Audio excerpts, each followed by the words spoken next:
Hello everyone. तो चलिए आज के सेशन में हम लोग एक मोस्ट इम्पॉर्टेंट टॉपिक पे डिस्कस करते हैं कि हम एक प्रोफेशनल रिज्यूमे कैसे तैयार करें। क्योंकि आपको पता है कि जब आप 8th सेमेस्टर में होते हो तो आपके कॉलेज में कैंपस सिलेक्शन होती है, तो वहाँ पे आपको रिज्यूमे वगैरह लेके जाया ना होता है। देन आप शॉर्टलिस्ट होते हो इंटरव्यू के लिए, या फिर आप किसी कंपनी में जब अप्लाई करते हो जॉब के लिए तो सबसे पहले आपसे मांगा जाता है अपना रिज्यूमे सेंड कीजिए। तो आपको यहाँ से एक चीज़ आप कंक्लूज़न निकालेंगे कि भैया आपका जो रिज्यूमे होता है ना, वो बहुत ही एक बड़ा फैक्टर होता है कि हमारा ये जॉब होगा या नहीं होगा। क्योंकि सबसे पहला आपका जो प्रोफेशन होता है वो यहीं पे दिख जाता है कि भैया आपने क्या लाइफ में अचीव करी है और आपका वे ऑफ थिंकिंग किस लेवल का है ना। तो कहीं ना कहीं ये हमारा फर्स्ट इम्प्रेशन होता है हमारे एचआर के नज़रों में। तो हमें इस रिज्यूमे को इस तरीके से डिज़ाइन कीजिए ताकि आपको एटलीस्ट जब वो देखे तो बाकी लोग से आपका रिज्यूमे अलग दिखे और आपको वो शॉर्टलिस्ट कर ले इंटरव्यू पर्पज़ के लिए, है ना। तो क्योंकि देखिए आपका रिज्यूमे ही जाके रिजेक्ट हो गया तो इंटरव्यू तो आगे होगा ही नहीं, क्योंकि आपको शॉर्टलिस्ट करेंगे ही नहीं। तो आप ये गलती मत करना कि आप गए गूगल पे, आपने वहाँ पे फॉर्मेट देखा, उसमें कॉपी पेस्ट किया और आपने उसको अपलोड कर दिया। नहीं, मैं आपको बताऊंगा कि मेरे स्टूडेंट और इनफैक्ट मैं भी जब रिज्यूम अपना बनाए हुए था ना, तो मैंने बहुत सारे कंपनी में ये अपना रिज्यूमे सेंड किया था और अभी तक किसी कंपनी ने मेरे रिज्यूमे को रिजेक्ट नहीं किया, शॉर्टलिस्ट में हुआ ही हूँ। तो मैं आपको आज पूरा प्रोफेशनल तरीका बताऊंगा कि कैसे आपको अपना रिज्यूमे जो है वो तैयार करनी है। सबसे पहली बात, मैं जो है वो एक स्टूडेंट का ही रिज्यूम आपको बता रहा हूँ जो कि मेरे फॉर्मेट पे बनाया गया था, बट आपको यहाँ पे उनके जो पर्सनल डिटेल है उनको हाइड कर दिया गया है। बाकी आपको हम यहाँ पे बता देंगे तरीका क्या होता है, लास्ट तक देखिएगा आप। और अगर अच्छा लगे तो चैनल को सब्सक्राइब कीजिएगा और हमारे टेलीग्राम ग्रुप को ज्वाइन कर लीजिएगा, लिंक डिस्क्रिप्शन बॉक्स में गिवन है। सबसे पहली बात देखो ध्यान से, रिज्यूमे और एक होता है सीवी, दोनों में थोड़ा सा डिफरेंस होता है कि आपका रिज्यूमे जो होता है वो एक समरी फॉर्मेट में होता है, छोटे पेज में, मतलब कम पेज में बनता है, और सीवी थोड़ा सा आपका डिटेल में होता है, मतलब बहुत ज़्यादा डिटेल में इसको बनाया जाता है। 5 से 7 पेज में इनको जो है वो तैयार किया जाता है, ठीक है। लगभग लगभग एक ही चीज़ होता है, थोड़ा बहुत डिफरेंस होता है। बट देखो सबसे पहली बात, आप यहाँ पे, है ना, सबसे ऊपर में अपना नाम लिखेंगे, पूरा नाम लिखेंगे जो आपका है, यानी कि पी के कुमार लिखती है नहीं, पूरा नेम यहाँ पे आप मेंशन करेंगे। नीचे में आप अपना एड्रेस मेंशन करेंगे, आप जहाँ से ही बिलोंग करते हैं। ऐसा नहीं कि आप जहाँ पे अभी रह के प्रिपेयर कर रहे हो वहाँ पे नहीं, आपका जो घर का एड्रेस है जो आपके आधार कार्ड में है वो आप ऐड करेंगे, ठीक है। देन आप अपना ईमेल और मोबाइल नंबर, ये दोनों आप डेफिनेटली यूज़ करेंगे, क्योंकि आप अगर शॉर्टलिस्ट होते हो तो ये आपको ईमेल के माध्यम से ही आपका इंटरव्यू कॉलिंग या फिर आपका ज्वाइनिंग लेटर भेजेंगे। तो आप ये ईमेल और मोबाइल नंबर सही सही डालिएगा, और ये ऊपर होना चाहिए।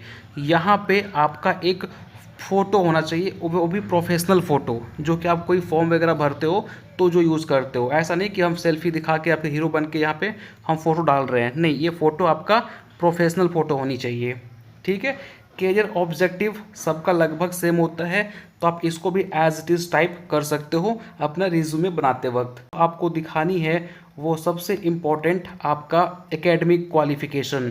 यहाँ पे आप देखेंगे तो ये एकेडमिक क्वालिफ़िकेशन इम्पॉर्टेंट हो जाता है, और इसको आप कुछ इस तरीके से टेबुलर फॉर्मेट में दिखाएंगे, है ना। जैसे सबसे नीचे में आप रखेंगे आपका मास्टर्स, आपका नहीं, मैट्रिक आप किस बोर्ड से किए हो, किस स्कूल से किए हो, कब पास आउट हुए हो और आपका क्या परसेंटेज वगैरह था, ठीक है। देन आप इंटरमीडिएट कहाँ से किए हो, है ना, कौन से कॉलेज से, है ना, आपका बोर्ड क्या था, कौन सा आपने स्कूल या कॉलेज यूज़ किया था, कब पास आउट हुए हो और आपका सीजीपीए क्या रहा। देन आपका एग्रीकल्चर आपने किया है तो कौन सा बोर्ड था, है ना। अगर आपने आईसीआर से किया तो आप आईसीआर डालेंगे, ठीक है। या फिर आपने यूजीसी से किया तो वो डालिएगा, है ना। यूनिवर्सिटी आपका यहाँ पे डाल सकते हो कौन सी यूनिवर्सिटी से आपने किया है। देन आपका ये तो होगा ही कि भैया आपने डिपार्टमेंट ऑफ एग्रीकल्चर, आपका ये तो रहेगा ही, सिंपल सी बात, कब पास आउट हुए हो और आपका क्या सीजीपीए रहा है, ठीक है। अगर आपने मास्टर्स की हुई हैं तो आप यहाँ पे मास्टर्स का डाल सकते हो, ठीक है।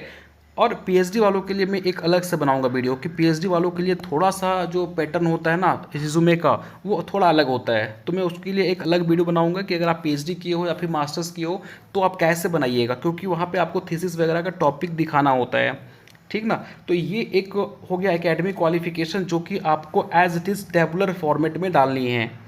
ठीक, चलिए आगे बढ़ते हैं। नो, अब एक्स्ट्रा करिकुलम, अगर यहाँ पे देखो ध्यान से, आपने कोई ऐसा काम जो कि एग्रीकल्चर एक्टिविटी के अलावा आपने किया है, जैसे अगर आपने कंप्यूटर की क्लासेस की हुई हैं, आपने किसी सेक्टर में कुछ कोर्सेज की हुई थी, तो जो आप एग्रीकल्चर से हट के काम किए हुए हो, ठीक है, वो आप यहाँ पे डालिएगा एक्स्ट्रा करिकुलम में। ठीक है, चलिए अब आपके पास एक्चुअली यहाँ पे एक्स्ट्रा एक्सपीरियंस नहीं, यहाँ पे वर्किंग एक्सपीरियंस होना चाहिए। अगर आप इससे पहले आप कोई कंपनी में या फिर कहीं पे भी आप काम कर रहे थे, अगर आप फ्रेशर हो तो फिर आपके पास तो ये होगा नहीं, ये कॉलम बनेगा ही नहीं, क्योंकि आप फ्रेशर हो, है ना, आपके पास वर्किंग एक्सपीरियंस नहीं है। बट स्टिल अगर आपने किसी कंपनी में वर्क किया हुआ है 1 साल 2 साल, तो डेफिनेटली वहाँ पे आप मेंशन कीजिए। और यहाँ पे आप जहाँ पे कंपनी में आपने काम की हुई हैं और वहाँ पे आप कौन से पोस्ट पे थे वो भी आप यहाँ पे मेंशन कीजिए। ठीक है, क्योंकि ये एक्सपीरियंस कोई भी कंपनी वाला देखता ही देखता है, क्योंकि अगर वो फ्रेशर को मांगे तो ठीक है, बट अगर वो एक्सपीरियंस वाले बंदे को मांग रहे हैं तो ये एक्सपीरियंस से आपके इंटरव्यू में क्वेश्चन पूछे जाएंगे। तो एक्सपीरियंस वही डालिएगा जो आपने किया हुआ है। ठीक है, क्योंकि आपसे इंटरव्यू में यहाँ से क्वेश्चन पूछे जाएंगे। चलिए, इसके बाद आपने अगर कोई ट्रेनिंग की हुई है, कोई इंटर्नशिप की हुई है, तो सारा डिटेल यहाँ पे डालिएगा, है ना। इनफैक्ट अगर पॉसिबल है तो वो ट्रेनिंग पीरियड आप मान के चलिए 25, जो भी आपका डेट रहा था, आपने जब ट्रेनिंग स्टार्ट की थी और आपका ट्रेनिंग जो खत्म हुआ है वो डेट भी अगर हो सके तो आप मेंशन यहाँ पे कर दीजिएगा। ठीक है, तो दैट मीन्स कि आपने अगर ट्रेनिंग वगैरह कोई मान के चलो, आपने जब आपके सेमेस्टर ब्रेक थे तो आपने पोल्ट्री फार्मिंग के ऊपर आपने ट्रेनिंग की हुई है, आप डेयरी साइंस के ऊपर इंटर्नशिप किए हुए हो, तो जो भी आपने की हुई है यहाँ पे आप विथ डेटा, मतलब विथ डेट के साथ आप मेंशन करेंगे, है ना। याद रखिएगा, जैसे आपने कोई भी, मैं ये बोल रहा हूँ कि अगर आपने पोल्ट्री फार्मिंग की मान के चलो कि आपने ट्रेनिंग की 1 वीक का, तो आपने स्टार्ट कब किया, ख़त्म कब किया, तो वो डेट भी आप यहाँ पे मेंशन करेंगे।